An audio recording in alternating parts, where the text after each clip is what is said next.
Ripu sir English classes में आपका पुनः एक बार स्वागत है। आज के हम इस वीडियो में द स्टोरी ऑफ इंग्लिश जो क्लास 12 बिहार बोर्ड के लिए उसका जो चैप्टर है the story of poetry, the story of poetry, इसका पार्ट 3 हम अपलोड करने जा रहे हैं। तो पार्ट 3 में हम महत्वपूर्ण जो भी इसमें मटेरियल है उसको समझना है। द रोमांटिक रिवाइवल, रोमांटिक का मतलब बता दिए। रोमांटिक का संबंध संगीत से है, कला से है, वीरता से है, प्रेम से है। इस सारे चीज की भावना और कल्पना को हम रोमांटिक कहते हैं।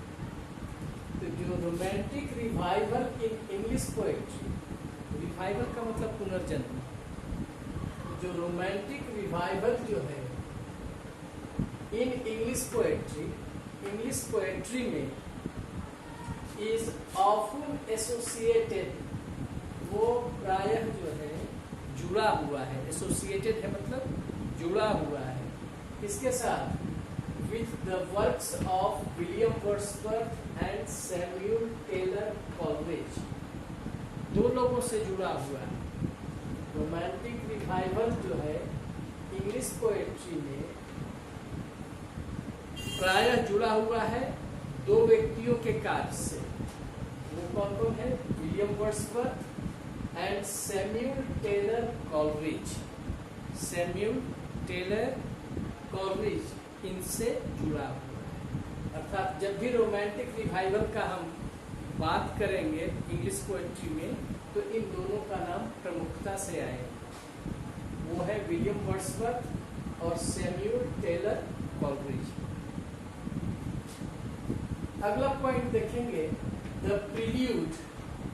यह जो किताब है पोएम की, ये प्रील्यूड जो है विलियम वर्ड्सवर्थ के द्वारा लिखी गई और इस प्रील्यूड में shows his great love of nature. इस प्रील्यूड में विलियम वर्ड्सवर्थ किस चीज को दर्शाते हैं?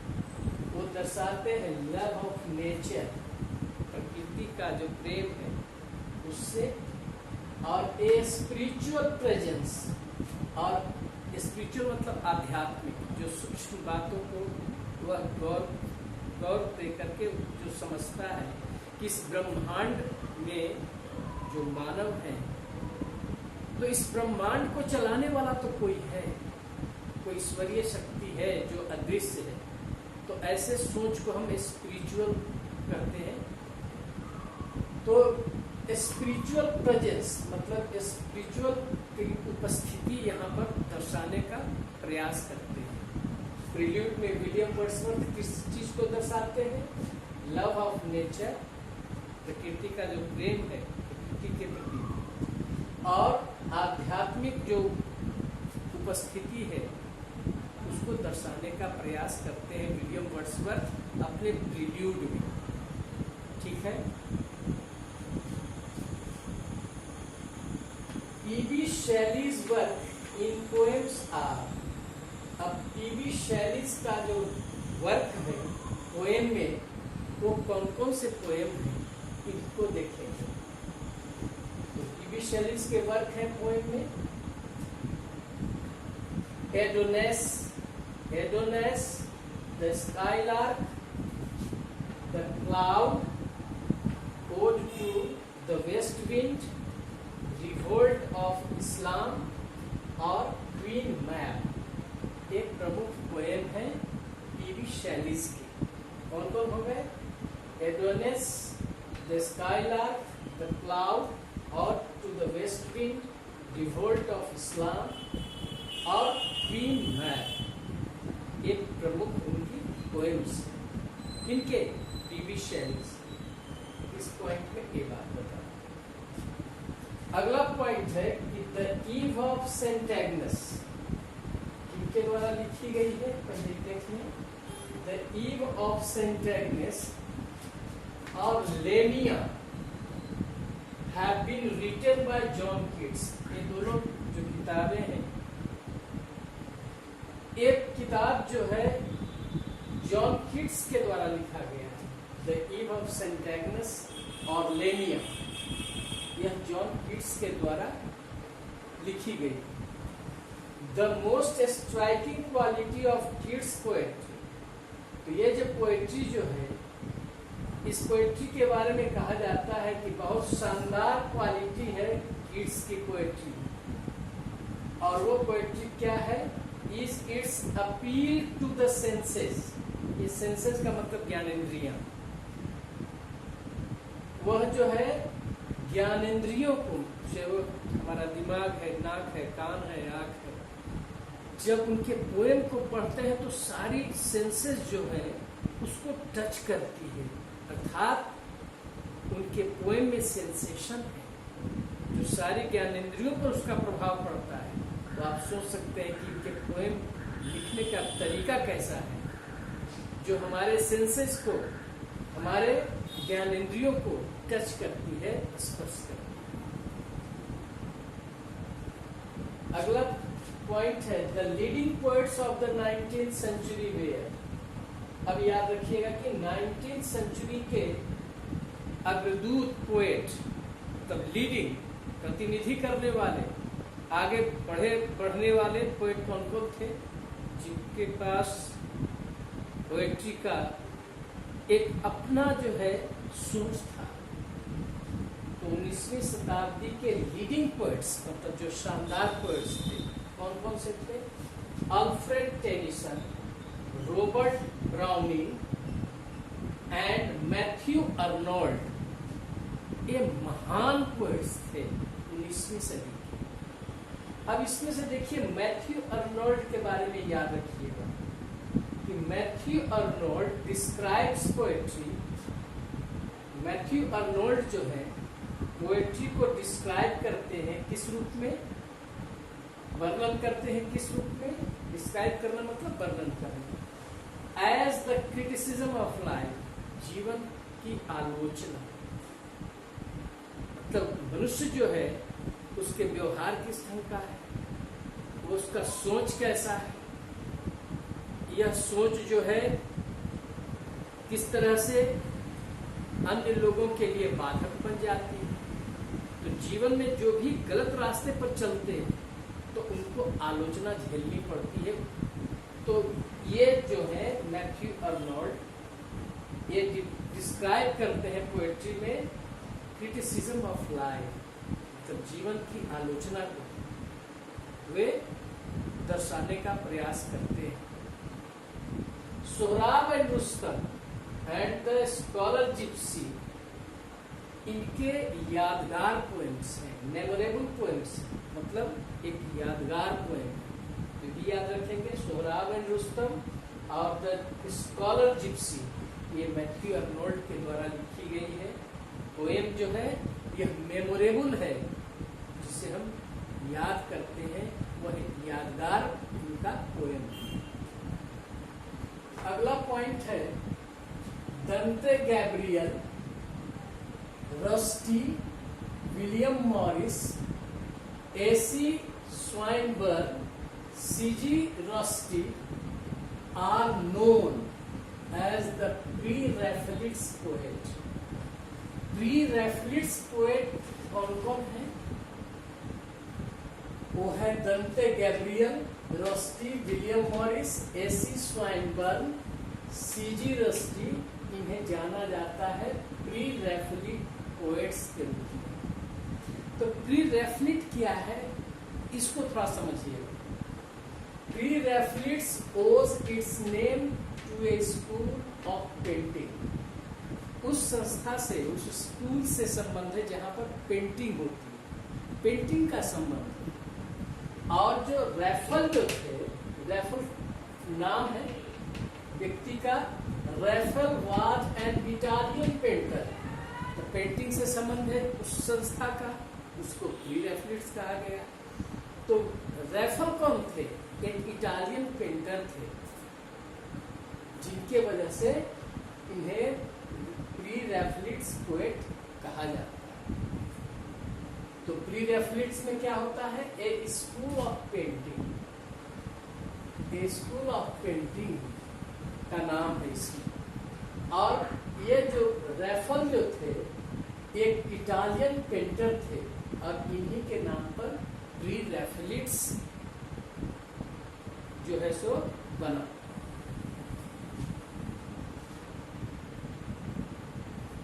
पाइड ब्यूटी, याद रखेंगे, पाइड ब्यूटी एक पोएम है। कैसा पोएम है? नेचुरल पोएम, प्रकृति से जुड़ा हुआ पोएम, जिसको लिखा है किसने? जिरार्ड मेनली हॉपकिंस ने लिखा है। जिरार्ड मेनली हॉपकिंस ने पाइड ब्यूटी को लिखा है। और पाइड ब्यूटी कैसा पोएम है? नेचुरल पोएम है, प्रकृति से संबंधित पोएम। अगला है सॉन्ग्स ऑफ चिल्ड्रेन और पीकॉक पाई, जिसको लिखा गया है वाल्टर डिला मायर के साथ। वाल्टर डिला मायर साहब ने इसे लिखा है। तो पहले याद कर लेंगे कि सॉन्ग्स ऑफ चिल्ड्रेन और peacock pie have been written by Walter de la Mare. ठीक है। He is also called children's poet. इन्हें चिल्ड्रंस पोएट भी कहा जाता है। तो देखिए, चिल्ड्रंस पोएट कहा जाता है तो इसी चिल्ड्रन के बारे में पोएम लिखा है, सॉन्ग्स ऑफ चिल्ड्रन। इसी पोएम की वजह से इन्हें चिल्ड्रंस पोएट भी कहा जाता है। तो दो वे याद रखेंगे, सॉन्ग्स ऑफ चिल्ड्रन और पीकॉक पाई। ठीक है। वाल्टर डिला मायर के द्वारा लिखी गई है और वाल्टर डिला मायर को ही चिल्ड्रंस पोएट कहा जाता है। हो सकता है क्वेश्चन की इनमें से किन्हें चिल्ड्रंस पोएट कहा जाता है? चार ऑप्शन देंगे तो आपको याद रखना है वाल्टर डिला मायर। रेनबो में भी आपका पढ़ना है इनका एन एपिटाफ। एन एपिटाफ भी जो रेनबो पार्ट 2 में पढ़ना है 12 में, वाल्टर डिला मायर के द्वारा लिखी गई। अगला पॉइंट है among school children sailing to Byzantium, sailing to Byzantium and second coming. ये तीनों जो पोएम जो है ये लिखे गए हैं W.B. Yeats के द्वारा। कौन कौन है? Among school children, sailing to Byzantium और सेकेंड कमिंग, W.B. Yeats ने लिखा है। और इस पोएम में वे रिवील करते हैं, प्रकट करते हैं, ओपन करते हैं क्या? हिज कंसर्न, अपनी चिंता किसके बारे में? यूथ के बारे में, एज, उम्र के बारे में, and the possibility of regeneration, उत्थान की संभावना के बारे में कि कैसे उत्थान होगा उसकी चिंता व्यक्त करते हैं। यूथ के बारे में चिंता करते हैं कि हमारा युवा कैसा, एज, उम्र बढ़ती जाती है तो हर उम्र के पड़ाव में व्यक्ति किस ढंग से जिंदगी जिए, तो इसकी चिंता W.B. Yeats जो है सो अपने इस पोएम के द्वारा प्रदर्शित करते हैं। रीजनरेशन का मतलब होता है उत्थान, पॉसिबिलिटी का मतलब होता है संभावना। तो द पॉसिबिलिटी ऑफ रीजनरेशन, उत्थान की संभावना जिसे करते हैं। अगला है द वेस्टलैंड पोएम जो है वो किसके द्वारा लिखी गई है? T.S. Eliot के द्वारा। पहले ही याद कर लें, द वेस्टलैंड लिखी गई है T.S. Eliot के द्वारा। इन विच, जिसमें ही प्रेजेंट्स, वे क्या प्रस्तुत करते हैं? द हॉलोनेस, खोखलापन, एंड वल्गरिटी, असभ्यता ऑफ द मॉडर्न सिविलाइजेशन, जो मॉडर्न सिविलाइजेशन में जो आधुनिक सभ्यता है उसमें उनके दोषों को दर्शाते हैं कि नहीं, यह मॉडर्न सिविलाइजेशन खोखला है और वल्गरिटी है, असभ्यता आ गई है इसमें। और क्या है? Which does not have any awareness. अब इस मॉडर्न सिविलाइजेशन के बारे में कहा कि एक तो हॉलोनेस है, खोखलापन है, और वल्गरिटी आ गई है, असभ्यता आ गई है।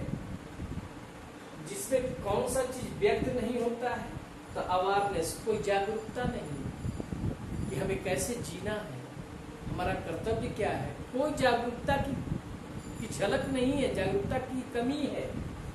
ऑफ स्पिरिचुअल वैल्यू, की जो आध्यात्मिक मूल्य है उसकी कोई समझ नहीं है, आध्यात्मिक वैल्यू के बारे में कोई भी जागरूकता नहीं है। जो सूक्ष्म चीज है उसको सोचने समझने का कोई भी कल्पना नहीं है, तो समाज कैसा होगा? असभ्य समाज होगा। तो इस द वेस्टलैंड में टी.एस. इलियट किस बात को दर्शाते हैं, इसको ध्यान रखना है कि मॉडर्न सिविलाइजेशन में खोखलापन आ गया और साथ साथ वल्गैरिटी आ गई है, असभ्यता आ गई है, जिसमें स्पिरिचुअल वैल्यू, जो आध्यात्मिक जो सोच समझ है, उसके प्रति कोई जागरूकता नहीं है, कोई अवेयरनेस नहीं है। तो अवेयरनेस मीन्स जागरूकता, स्पिरिचुअल वैल्यू मीन्स आध्यात्मिक मूल्य। आध्यात्मिक मूल्य ही नहीं है तो व्यक्ति जो है वह असभ्य तो हो ही जाएगा।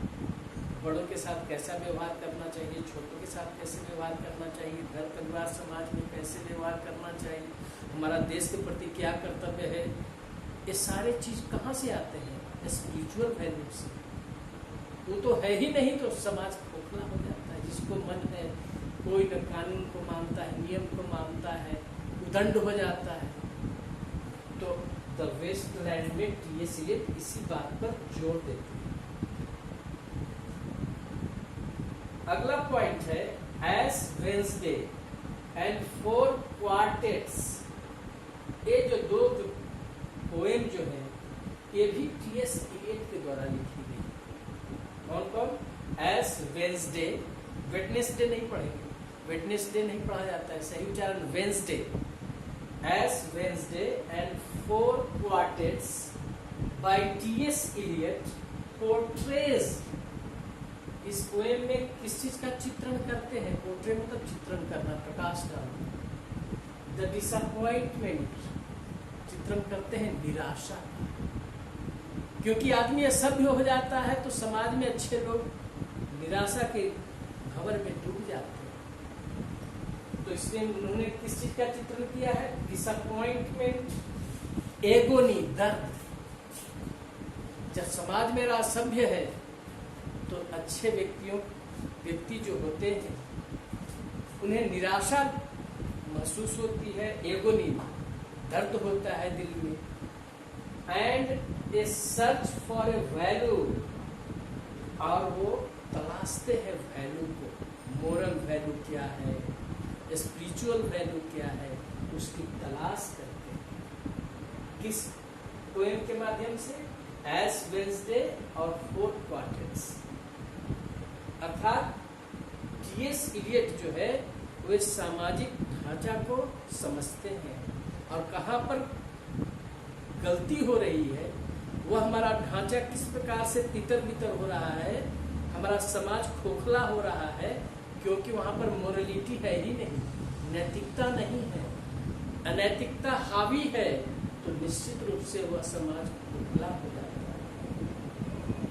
तो यह जो आपका जो चैप्टर था द स्टोरी ऑफ इंग्लिश में द स्टोरी ऑफ पोएट्री, इसका यह पार्ट 3 था। आशा करते हैं कि आप 1-2 बार जब वीडियो देखेंगे तो आप प्रमुख बातों को याद भी करना होगा कि कौन किसने लिखा है और उस पोएम में किस चीज पर प्रकाश डाला है, तो आपको अच्छी तरह से समझ में आएगा। और इस आशा से कि आप इसको पढ़ करके इस चैप्टर का जो भी महत्वपूर्ण जो बातें हैं उसको समझेंगे। यदि अच्छा लगे तो कृपया आप लाइक करेंगे, सब्सक्राइब करेंगे इस चैनल को और शेयर करेंगे। धन्यवाद।